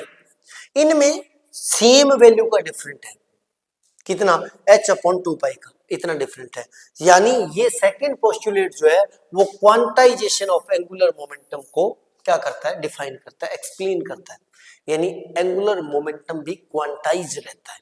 अब क्वेश्चन ऐसे बन सकता है, explain the postulate of bore which is state या फिर prove quantization of angular momentum. Clear? दोबारा फिर से देखते हैं, हमने क्या देखा? सेकंड पोस्टुलेट बोलता है क्वांटाइजेशन ऑफ एंगुलर मोमेंटम पर बेस्ड है, electron only revolve only those orbits which have angular momentum L mvr equal to nh/2। Clear? ये था हमारे पास सेकंड पोस्टुलेट ऑफ बोहर। इसके बाद में चलते हैं बेटा थर्ड पे। थर्ड पोस्टुलेट क्या बोलता है? इमिशन या फिर absorption of energy. Third postulate बोलता है, सपोज करते हैं ये मेरे पास न्यूक्लियस है, ये मेरे पास फर्स्ट ऑर्बिट है, ये मेरे पास सेकंड ऑर्बिट है, ये मेरे पास थर्ड ऑर्बिट है, ऐसे कितने भी ऑर्बिट्स हो सकते हैं। एक इलेक्ट्रॉन अगर यहां पर सेकंड ऑर्बिट में या किसी भी ऑर्बिट के अंदर रिवॉल्व कर रहा है, तो इसका मतलब है कि वो एक ऐसे एनर्जी लेवल के अंदर वर्क कर रहा है, जैसे मान लो E इनिशियल मान लेते हैं, इसका एक एनर्जी लेवल है। अब ये क्या कर सकता है, या ये इसको कहीं से एनर्जी ना मिले, या ये एनर्जी इमिट ना करे, ना तो ये अब्सॉर्ब करे ना ही एनर्जी इमिट करे, उस केस में ये इलेक्ट्रॉन इनफाइनाइट टाइम तक इसी एनर्जी लेवल के अंदर रिवॉल्व करता रहेगा। लेकिन अगर इसको कोई स्पेसिफिक एनर्जी मिल गई, जैसे कोई भी एनर्जी इसको मिल गई, तो वो एनर्जी लेने के बाद में या इसकी एनर्जी डिक्रीज होगी, इससे किसी ने एनर्जी ले ली, तो वो अब इसमें नहीं रहेगा। अगर इसकी एनर्जी मान लेते हैं 5 eV मान लेता हूं मैं, सपोज करते हैं 5 eV से अगर इसकी 5 eV रहती है, इस एनर्जी लेवल की 5 eV, इस इलेक्ट्रॉन की एनर्जी 5 eV रहती है, तो ये इनफाइनाइट टाइम तक इसी ऑर्बिट के अंदर रिवॉल्व करता रहेगा। लेकिन 5 से अगर इसकी 6 हो जाए या 5 से 4 हो जाए, तो ये इस ऑर्बिट में नहीं रहेगा, ये उसी ऑर्बिट में जाएगा जिसका एनर्जी लेवल, जिसकी एनर्जी उस रेंज की है। इट मींस क्या है, when an electron jumps from higher orbit to lower orbit, यानी इस ऑर्बिट से अगर ये लोअर ऑर्बिट के अंदर आता है तो वो एक फोटोन को इमिट करेगा। सपोज करते हैं यहाँ पे 5 eV है, यहाँ पे 4 eV है, तो इसका मतलब अब ये 4 में आने के लिए इसके पास एक्स्ट्रा 1 eV एनर्जी है, उस 1 eV को in form of photon emit कर देगा। क्या करेगा? इमिट करेगा। ऐसे ही अगर वो लोअर टू हायर जाएगा, जैसे 5 से अगर ये 6 में जाना चाहता है, तो वो एक फोटोन 1 eV का फोटोन अब्सॉर्ब करेगा। क्या करेगा? अब्सॉर्ब करेगा। इस हिसाब से टू डिफरेंट, अगर मान लेते हैं एक E1 है, वहां से ये E2 में जाता है, तो इन दोनों में एनर्जी का डिफरेंस क्या आ जाएगा? E1 minus E2। तो उस केस में ये या तो फोटोन इमिट करेगा या फिर अब्सॉर्ब करेगा। दोनों ही केस के अंदर एक फोटोन की एनर्जी के इक्वल गैप आएगा। इट मींस यहां पर बन जाएगा एच न्यू। एच न्यू क्या है बेटा? एनर्जी ऑफ फोटोन, जो अपने प्रीवियस चैप्टर के अंदर पढ़ा था।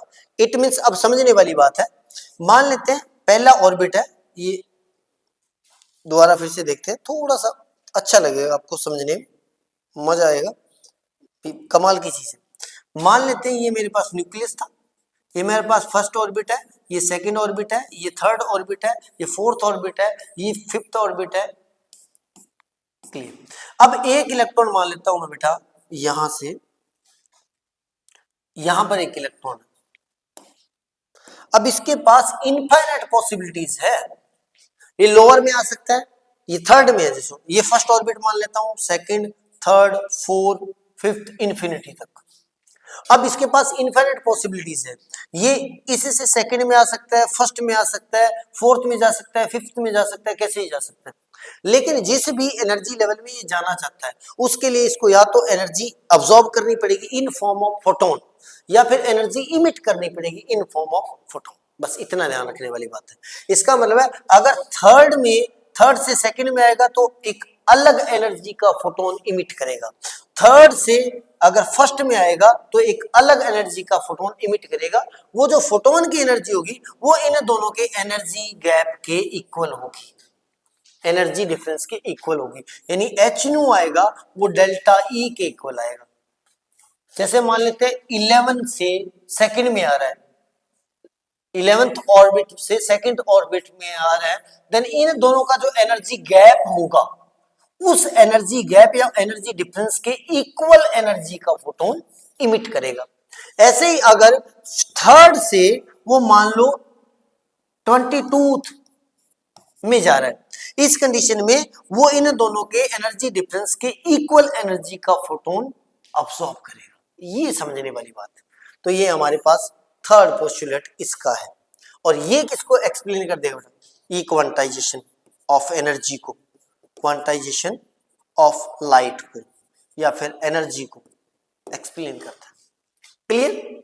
ये हमारे पास आ गया तीनों पोस्टुलेट। फर्स्ट वाला स्टेशनरी ऑर्बिट के अंदर रिवॉल्व करता है, रिवॉल्व करते टाइम किसी भी टाइप की एनर्जी को इमिट नहीं करता। नंबर 2, इलेक्ट्रॉन, कोई भी इलेक्ट्रॉन उन्हीं ऑर्बिट्स के अंदर रिवॉल्व करेगा जिसके लिए एंगुलर मोमेंटम की वैल्यू nh/2π की इक्वल होती है, जहां पे n जो है वो इंटीजर होगा, 1 2 3 4 सो ऑन, और क्वांटाइजेशन ऑफ एंगुलर मोमेंटम को एक्सप्लेन करता है। थर्ड वाले में अगर इलेक्ट्रॉन किसी एक ऑर्बिट से दूसरे ऑर्बिट में जाएगा तो वो या तो स्पेसिफिक एनर्जी का फोटोन इमिट करेगा या अब्सॉर्ब करेगा। इन वो जो फोटोन की एनर्जी होगी वो दोनों एनर्जी लेवल्स की गैप यानी डिफरेंट के इक्वल, डिफरेंस के इक्वल होगी। ये थर्ड जो क्वांटाइजेशन ऑफ एनर्जी को एक्सप्लेन करता है। सेकंड वाला क्वांटाइजेशन ऑफ एंगुलर मोमेंटम को, थर्ड वाला क्वांटाइजेशन ऑफ एनर्जी को। क्लियर? अब अपने देखते बेटा एनर्जी लेवल्स। ठीक है, एनर्जी लेवल्स के लिए पहले समझते हैं एनर्जी लेवल्स क्या होते हैं, कैसे होते हैं। अब आपको वैसे तो पता लग ही गया कि the energy level of electron जो है hydrogen atom is lowest most negative when it is closest orbit to nucleus. अगर n इक्वल टू 1 में होता है, क्लोजेस्ट ऑर्बिट के अंदर होता है, जैसे मान लो ये हमारे पास न्यूक्लियस है, पहले ऑर्बिट के अंदर होता है, इसको ग्राउंड स्टेट बोलते हैं। ग्राउंड स्टेट के लिए जो हाइड्रोजन एटम की टोटल एनर्जी होगी वो लोएस्ट होगी, मोस्ट नेगेटिव होगी, जिसकी वैल्यू ये होती है बेटा। इसके लिए अगर इलेक्ट्रॉन इसके अंदर है, फर्स्ट ऑर्बिट या ग्राउंड स्टेट के अंदर है, तो इसकी एनर्जी -13.6 eV होती है। उसके बाद में ये डिक्रीज होती जाएगी, मतलब इंक्रीज होती जाएगी, सॉरी इंक्रीज, यानी माइनस में 13.6 है, अब इंक्रीज होती जाएगी। ये कितनी इंक्रीज होगी ये अभी अपने एक छोटे से डेरिवेशन से सीखेंगे। अब उसके बाद में आउटर ऑर्बिट 2 सेकंड के लिए हायर एनर्जी लेवल होती है, यानी लेस नेगेटिव होती है। ये समझने वाली बात है बेटा। मोस्ट नेगेटिव ग्राउंड स्टेट के लिए, फिर लेस नेगेटिव, इसका मतलब डिक्रीज होती, एनर्जी इंक्रीज होती जाएगी। इंक्रीज का मतलब अगर -5 है तो फिर -4 होगी, फिर -3 होगी, फिर 0 होगी, सो ऑन, ऐसे होगा। अब देखते हैं भी किस लेवल में कितनी एनर्जी होती है। इसके लिए अपने सबसे पहले एक छोटा सा डेरिवेशन देखते हैं। अगर एनर्जी लेवल की बात करते हैं तो अपने एनर्जी फाइंड करनी पड़ेगी। इसके लिए छोटा सा डेरिवेशन है जिसको मैंने पहले से लिख रखा है ताकि टाइम खराब ना हो। पहली बात तो जो कोलम्बिक फोर्स होगा यानी K Q1 Q2 upon R square equal to, previous video में मैंने करवा दिया था, सेंट्रीपिटल फोर्स के इक्वल होगा। दूसरा, बोहर ने बोला कि nth ऑर्बिट के लिए जो एंगुलर मोमेंटम हो जाएगा वो NH अपॉन 2 पाई के इक्वल होगा। यहां से अगर मैं Vn की वैल्यू पुट कर लेता हूं, निकाल लेता हूं, तो Vn की वैल्यू आएगी बेटा NH अपॉन 2 पाई और M और Rn डिवाइड में चला जाएगा। और Vn स्क्वायर की अगर वैल्यू फाइंड करना चाहूं तो मेरे पास इसका स्क्वायर हो जाएगा, n square h square upon 4 pi square M square Rn square. ये मेरे पास वैल्यू आ जाएगी। ये मेरे पास Vn की वैल्यू आ गई इस सेकंड रिलेशन से। और इधर अगर मैं करना चाहूं तो Rn से एक Rn कट जाएगा तो मेरे पास बन गया KZ square upon Rn cross multiply कर दूंगा तो मेरे पास बन जाएगा M Vn स्क्वायर और Rn। अब मैं क्या करता हूं, इसके अंदर Rn की वैल्यू पुट, Vn स्क्वायर की वैल्यू पुट कर देता हूं, वो वाली आएगी। वो वाली वैल्यू अगर मैं यहाँ पे पुट करता हूं तो Rn से Rn कैंसिल हो जाएगा और कुछ कट रहा है तो नहीं। उसके बाद में इस Rn को उठाकर मैं इधर ले आता हूं और बाकी सारा मटेरियल उधर लेके जाता हूं। जब मैं इसको सही तरीके से आप कर लोगे तो हमारे पास Rn की वैल्यू ये वाली ये आएगी, n square h square m upon 4 pi square m square kz e square. m से m एक कट जाएगा तो मेरे पास Rn की जो वैल्यू आएगी बेटा वो ये वाली आ जाएगी, n square upon m h upon 2 पाई का स्क्वायर होल स्क्वायर प्लस में सॉरी मल्टी में 4 pi epsilon not upon e square. ये वैल्यू आई। दोबारा फिर से देखो, इजी सा काम है, कुछ भी नहीं करना आप लोग। nth ऑर्बिट के लिए तो आपको लगाना कोलम्बिक फोर्स जो बन जाएगा kz e square upon r, distance rn लग जाएगी, rn मतलब रेडियस ऑफ nth ऑर्बिट, ठीक है। और इक्वल टू सेंट्रीपिटल फोर्स लगाएंगे तो m vn लग जाएगा nth ऑर्बिट में जो वेलोसिटी है vn स्क्वायर अपॉन rn। दूसरा, बोर्स सेकंड पोस्टुलेट से अपने ये वाली वैल्यू निकालेंगे, यहां से Vn स्क्वायर की वैल्यू निकालेंगे, वो उठाकर इधर रख देंगे, बस हल्का फुल्का कैलकुलेशन और कुछ नहीं है, बिल्कुल इजी सा है। तो यहां से Rn की वैल्यू हमारे पास ये आ जाएगी। अब इसके बाद में नेक्स्ट आता है बेटा एनर्जी। अब अगर एनर्जी निकालते हैं तो एनर्जी हमारे पास क्या आती है, एनर्जी हमारे पास आती है सर, एनर्जी ये आती है, मैंने प्रीवियस वीडियो में निकाला था कि टोटल एनर्जी ऑफ इलेक्ट्रॉन जो आती है, टोटल एनर्जी ऑफ इलेक्ट्रॉन जो आती है ई टोटल जो आएगी वो आएगी बेटा के Z E square upon 2r minus के Z E square upon 2r। अगर मैं nth ऑर्बिट की बात कर रहा हूं तो Rn आ जाएगा, बस इतनी सी बात है।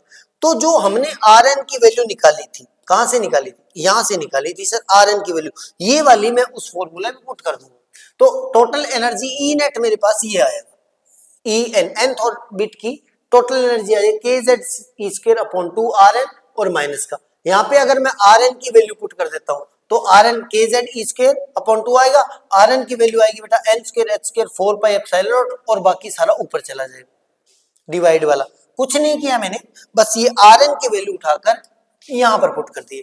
इसके बाद में अगर इसको सॉल्व करेंगे तो फाइनल जो चीजें कट रही है वो कट जाएगी, एप्सिलॉन की k की वैल्यू पुट कर देंगे 1/4 पाई एप्सिलॉन नॉट, अगर इसकी कैंसिल आउट कर देंगे तो कुल मिला के मेरे पास नेट एनर्जी ये वाली आ जाएगी।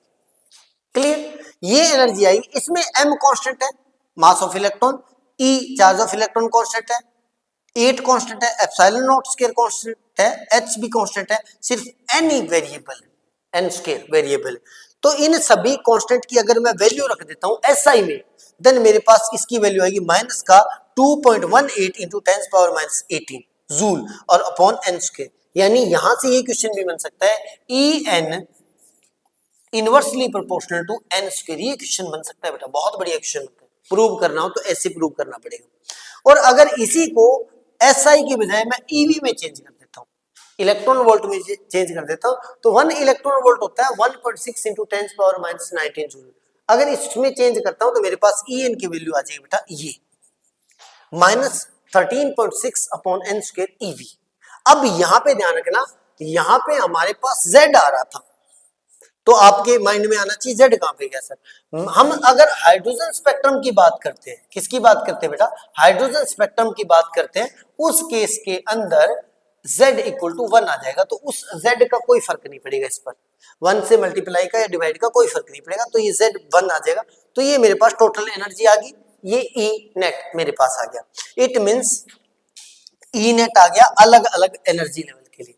अब अगर इसको आगे करते हैं, अपने एनर्जी लेवल्स की बात करते हैं, एनर्जी लेवल्स कर रहे थे। अब अगर अपने को फर्स्ट की निकालनी, सपोज करते हैं, किसके लिए निकालनी बेटा, फर्स्ट के लिए, यानी ग्राउंड स्टेट के लिए। अब ग्राउंड स्टेट के लिए या फर्स्ट के लिए n इक्वल टू 1 लग जाएगा। उस केस के अंदर En जो आया अपने पास आएगा था -13.6 इंटू एन स्क्वायर, और ये EV में आया है, जूल में नहीं आया। बच्चों को उलझाने के लिए जूल में दिया जाएगा और बच्चे ये लगाएंगे, या EV में दिया जाएगा जूल में पूछा जाएगा, ऐसा हो सकता है। अब अगर n की वैल्यू 1 रख देंगे देन En यानी E1 आ जाएगा। E1 मतलब ग्राउंड स्टेट, जो आएगा -13.6 EV। अब अगर E2 की वैल्यू निकालें यानी सेकेंड ऑर्बिट के लिए, तो आएगा -13.6 इंटू 2 का स्क्वायर, यानी -13.6 इंटू 4। अगर इसकी वैल्यू निकाल लेंगे तो ये जो वैल्यू हमारे पास आएगी ये आएगी बेटा -3.40। अगर 3 के लिए निकालेंगे तो -1.15 बनाएगी। इसका मतलब ये इलेक्ट्रॉन था, ये न्यूक्लियस था, तो पहले वाले के लिए अगर पहले ऑर्बिट में कोई इलेक्ट्रॉन रहना चाहता है तो उसके पास -13.6 EV एनर्जी होनी चाहिए। सेकंड में अगर कोई रहना चाहता है, अब इस हिसाब से अलग अलग एनर्जी लेवल्स हो गए, अलग अलग जो ऑर्बिट्स है उनकी एनर्जी अलग अलग होगी। अब बोर्ड वाले क्या करेंगे, बोर्ड वाले ऐसे क्वेश्चन पूछेंगे भी कोई इलेक्ट्रॉन n इक्वल टू 4 से n इक्वल टू 2 में ट्रांजिस्ट कर रहा है, यानी n इक्वल टू 4 से n इक्वल टू 2 में आ रहा है, या फिर 2 से 4th में जा रहा है, 5th में जा रहा है, 7th में जा रहा है, तो इस केस में जो फोटोन उसने अब्सॉर्ब या फिर इमिट किया है उसकी फ्रीक्वेंसी क्या होगी। तो उस केस में क्या करना पड़ेगा आपको, E1 की एनर्जी इस फॉर्मूले से निकालनी पड़ेगी, E2 की एनर्जी भी इस फॉर्मूले से निकालनी पड़ेगी, इससे भी, और इन दोनों का जो गैप है डेल्टा ई है उसके इक्वल लिखना पड़ेगा बेटा आपको h न्यू। h न्यू क्या, एनर्जी ऑफ फोटोन। लेकिन यहां पर बच्चे उलझेंगे, मुझे पता है गड़बड़ करेंगे बच्चे। कैसे गड़बड़ करेंगे सर, वो गड़बड़ ऐसे करेंगे क्योंकि फोटोन, अब सपोज करते हैं, इसको मैं थोड़ा छोटा कर देता हूं साइज के अंदर, फिर आपको समझ में आएगा। ये लो, अब हमारे पास सपोज करते हैं, बोर्ड वाले पूछ लेते हैं कि n इक्वल टू 2 से n इक्वल टू 4 में ट्रांजिट कर रहा है, और वो फोटोन क्या करेगा, फिर उस एनर्जी का फोटोन अब्सॉर्ब करेगा।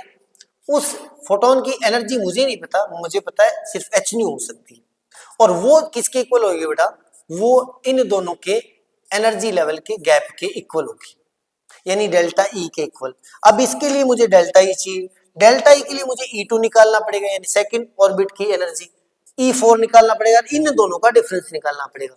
अब गेम चेंजिंग बात है कि H की वैल्यू आपको गिवन होगी SI के अंदर, और आप लगाओगे ये फॉर्मूला, ये EV में है, SI में नहीं है, जूल में नहीं है।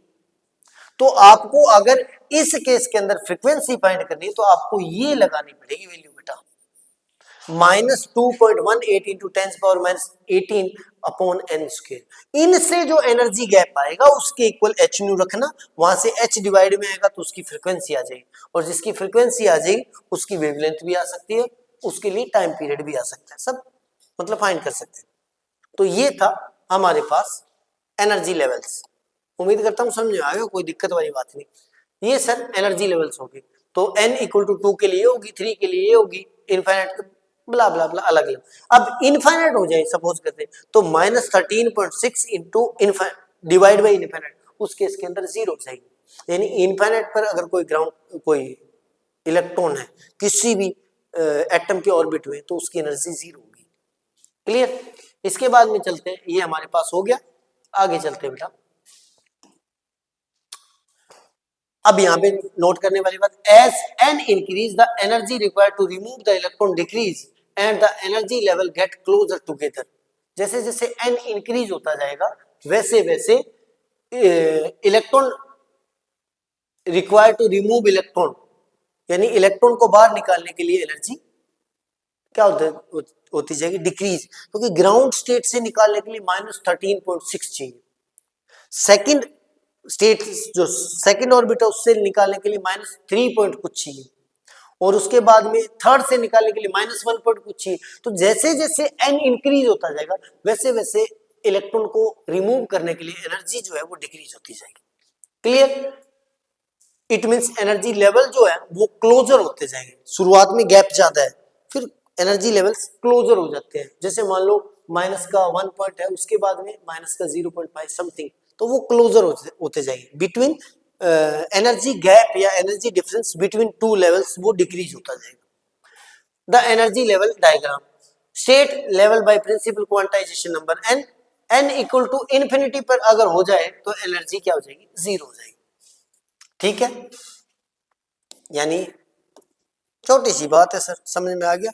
n इक्वल टू 1 के लिए क्या था, -13.6 था, EV था। n इक्वल टू 2 के लिए क्या था, -3 पॉइंट समथिंग था।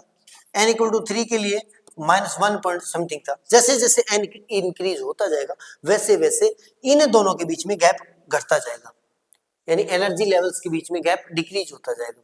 और अगर इन्फिनिटी के ऊपर है देन उस केस के अंदर -13.6 अपॉन इन्फिनिटी का स्क्वायर, तो ये 0 हो जाएगा। क्लियर बेटा? क्लियर। अब लाइन स्पेक्ट्रा ऑफ हाइड्रोजन को एक्सप्लेन करते हैं। Line spectra of hydrogen simple सी बात है, इसी चीज से आप एक्सप्लेन कर सकते हैं। कैसे कर सकते हैं? सिंपल से कर सकते हैं भी। लाइन स्पेक्ट्रा ऑफ हाइड्रोजन में क्या होता है भी, अगर कोई भी N1 से NF में, Ni से NF में जाएगा, चाहे लोअर टू हायर जाएगा चाहे हायर टू लोअर जाएगा, उस केस के अंदर वो फोटोन को या तो अब्सॉर्ब करेगा या इमिट करेगा। उस फोटोन की जो एनर्जी होगी वो उन दोनों ऑर्बिट्स के गैप के यानी डिफरेंस के इक्वल होने वाली है। तो इस हिसाब से जो स्पेक्ट्रम बनेगा वहां पे स्पेक्ट्रम में या तो इमिशन लाइन बन सकती है या फिर अब्जॉर्प्शन लाइन बन सकती है। इमिशन लाइन कब बन सकती है, जब वो फोटोन को अब इमिट कर रहा है, यानी हायर एनर्जी लेवल से लोअर एनर्जी लेवल में आ रहा है। और दूसरा अब्जॉर्प्शन बन सकती है जब वो लोअर एनर्जी लेवल से हायर एनर्जी लेवल में जाएगा। बस इतना ही। occur when electron absorb photon with energy exactly equal to the gap between energy levels moving to higher state। बस इतना ही है। हाइड्रोजन स्पेक्ट्रम में उसमें 4 सीरीज में 5 सीरीज बनती है, लाइमन वामर पास्चल ब्रैकेट फंड, तो उसके बारे में अपने CBSE NCERT ने न्यू बुक में से कट कर दिया है। तो फिर भी मैं अगर टाइम निकाल के उस स्पेक्ट्रम को भी अपने एक्सप्लेन कर देंगे। बस आपको ये पता लग गया कि पहले स्टेट से दूसरे में या तीसरे या चौथे में जाएगा तो उसी स्पेसिफिक एनर्जी का फोटोन या तो इमिट करेगा या अब्सॉर्ब करेगा। ये हमारे पास हाइड्रोजन स्पेक्ट्रम। इसके बाद में नेक्स्ट देखते हैं बेटा। हाँ, अब इस हिसाब से अपने इन चीजों को भी एक्सप्लेन कर सकते हैं भी अलग अलग एनर्जी लेवल्स के लिए अलग अलग जो है फोटोन एनर्जी के फोटोन इमिट या अब्सॉर्ब होंगे, जिसकी वजह से अलग अलग स्पेक्ट्रल लाइन बनेगी। बस इतनी सी बात है। Continuous light through a gas produce dark lines, the spectrum absorption line corresponding to absorption frequency. अब उसकी स्पेसिफिक फ्रीक्वेंसी हो जाएगी, ठीक है। और इस केस के लिए इसी चीज के लिए बोहर को 1922 के अंदर वो मिला था नोबेल प्राइज, ठीक है। और बोहर मॉडल ने सक्सेसफुली हाइड्रोजन स्पेक्ट्रम को एक्सप्लेन कर दिया भी वो डिस्क्रीट क्यों है, वो लाइन की फॉर्म में क्यों है। इसके बाद में चलते हैं दे ब्रोगलीज एक्सप्लेनेशन। दे ब्रोगलीज एक्सप्लेनेशन क्या बोलती है बेटा? दे ब्रोगली ने बोला था, जैसे मैंने प्रीवियस एक चैप्टर में करवाया था, कि इलेक्ट्रॉन भी बिहेव करता है as a wave, as a wave ऐसे। तो दे ब्रोगली ने बोला कि इलेक्ट्रॉन भी बिहेव करेगा as a wave. It means अगर वो किसी ऑर्बिट के अंदर रिवॉल्व कर रहा है, सपोज करते इस ऑर्बिट के अंदर रिवॉल्व कर रहा है, इस ऑर्बिट के अंदर रिवॉल्व कर रहा है, तो वो वहां पर बिहेव करेगा लाइक अ स्टैंडिंग वेव। और अगर स्टैंडिंग वेव के लाइक बिहेव करेगा तो इस ऑर्बिट की जो सरकमफेरेंस होगी यानी 2πr जो होगी वो इक्वल होनी चाहिए। जैसे मान लेते हैं, इसको एक इमेज से समझते हैं, सॉरी डायग्राम खुद बनाते हैं अपने, थोड़ा सा क्लियर डायग्राम होगा तो आपको कोई दिक्कत नहीं आएगी। उसने बोला कि ये हमारे पास न्यूक्लियस है, प्लस एन ले देता हूं, और ये इलेक्ट्रॉन अगर इसके सराउंडिंग में रिवॉल्व कर रहे हैं किसी ऑर्बिट के अंदर, और इसकी रेडियस मान लेते हैं आर रेडियस है या आर डिस्टेंस पर है, तो ये इलेक्ट्रॉन जब रिवॉल्व करेगा इस ऑर्बिट के अंदर तो वो मैटर वेव यानी इससे एसोसिएट एक स्टैंडिंग वेव होगी, जिसकी वजह से ये ऐसे रिवॉल्व करेगा, ऐसे। अब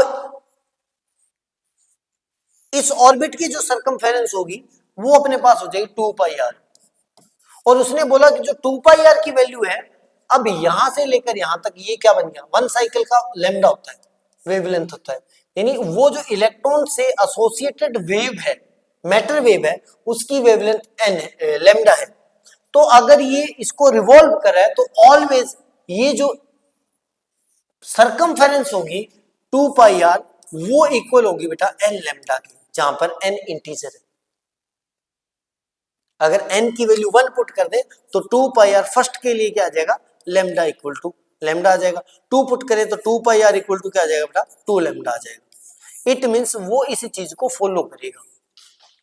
यानी डे ब्रोगली ने बोला कि वो जो इलेक्ट्रॉन अगर किसी भी ऑर्बिट के अंदर रिवॉल्व कर रहा है तो डे ब्रोगली ने बोला वो स्टैंडिंग वेव प्रोड्यूस करेगा, और उस स्टैंडिंग वेव की वेवलेंथ जो होगी उसका एन टाइम्स जो होगा वो 2πr यानी सरकमफेरेंस के इक्वल होगा।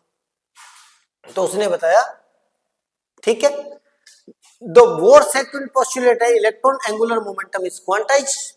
लुइस दे ब्रोगली ने 1923 के अंदर electron have wave nature prove कर दिया था, और उसने बोला standing wave only occur when the circumference of orbit is an integer multiple of the wavelength. It means वो बोला कि हमेशा तब ही पॉसिबल है जब circumference of orbit 2πr equal to आएगा एन लैम्डा। क्लियर। अब इसी से अगर अपने वैल्यू निकालना चाहें तो अगर nth ऑर्बिट है तो मैं Rn लिख सकता हूं इसको, ठीक है। और इसी ने प्रूव किया था, किसने, इसने प्रूव किया था sir lambda equal to h/p है। प्रीवियस वीडियो में मैंने पढ़ा था ड्यूल नेचर वाले में, यानी मैटर वेव की जो वेवलेंथ होगी वो h/p के इक्वल होती है। वो वैल्यू अगर मैं यहाँ पे पुट कर दूं, किसके इक्वल पुट कर दूं, इसके इक्वल पुट कर दूं तो 2πRn जो आ जाएगा वो आ जाएगा n, लैम्डा की वैल्यू पुट कर देता हूं h/p, p की जगह लिख सकता हूं बेटा mn और vn। क्लियर। अब अगर इसको क्रॉस मल्टीप्लाई कर देता हूं vn, ये इधर आ जाएगा और 2π को इधर ले जाता हूं तो ये मेरे पास बन जाएगा m तो सेम ही रहेगा, n नहीं आएगा, m तो मास ऑफ इलेक्ट्रॉन है तो m तो कोई दिक्कत नहीं, तो ये m आ गया और ये इधर आएगा तो vn आ गया, और ये Rn पहले से है इक्वल टू NH/2π। और ये चीज बोहर ने बोली थी। डे ब्रोगली ने बोला कि स्टैंडिंग वेव प्रोड्यूस करेगा, उसके लिए जो ऑर्बिट की सरकमफेरेंस है 2πr जो है वो n लैम्डा के इक्वल होनी चाहिए। वहां से इसने लैम्डा इक्वल टू h/p की वैल्यू पुट कर दी nth ऑर्बिट के लिए, तो Rn और Vn पुट कर दिया। यहां से इसने उसी चीज को अपने वाली जो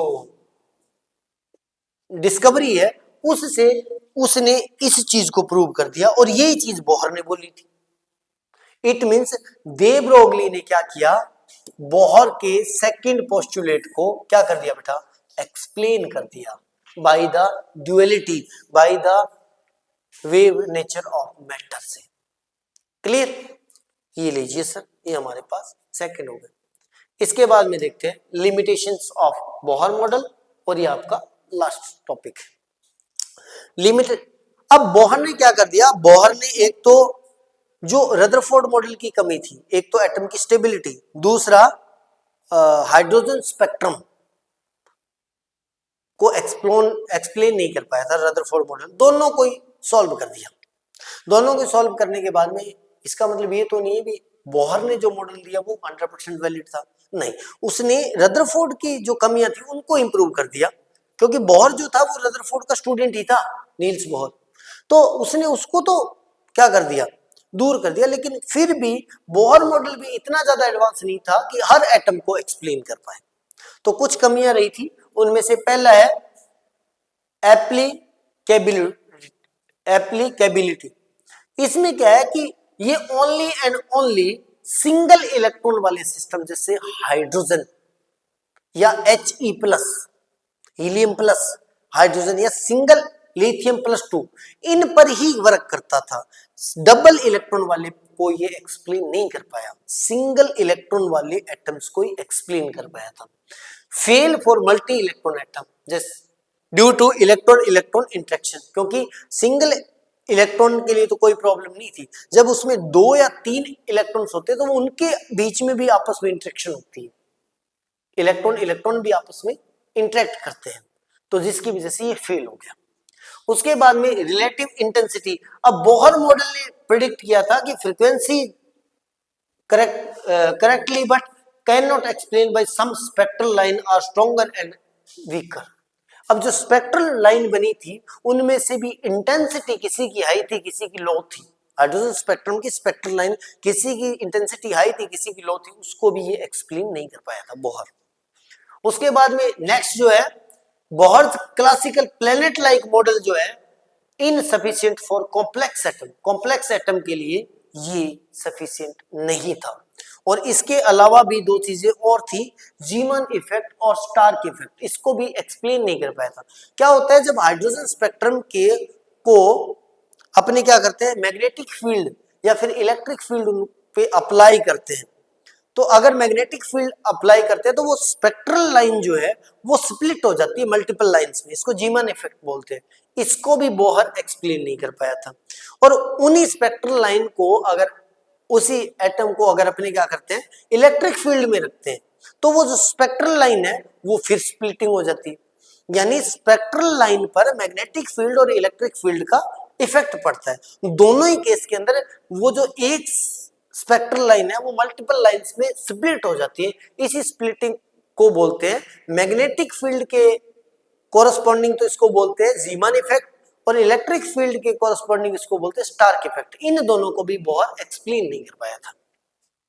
तो आज के वीडियो में अपने बहुत सारा डेटा कवर किया और एटम वाला हमारा चैप्टर भी पूरा हो गया, जिसमें हमने क्या कवर कर दिया, रदरफोर्ड की जो वीकनेस थी ड्रॉबैक्स थे वो किया, बोहर मॉडल, बोहर के तीनों postulate, energy level, spectra, day Broglie explanation, limitation of Bohr model, और ये था आपका वीडियो।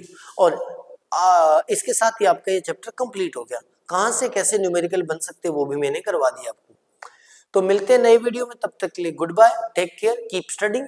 और एक रिक्वेस्ट, कमेंट सेक्शन के जरिए हमें जरूर बताया करें कि वीडियो कैसा लग रहा है, क्योंकि इससे वीडियो को पुश मिलता है, आपके जैसे और बच्चों के पास ये वीडियो पहुंचता है, साथ के साथ हमारी मेहनत भी, हमें भी मोटिवेशन मिलता है नया और बेटर करने के लिए। मिलते हैं नए वीडियो में, तब तक के लिए keep studying, goodbye, take care.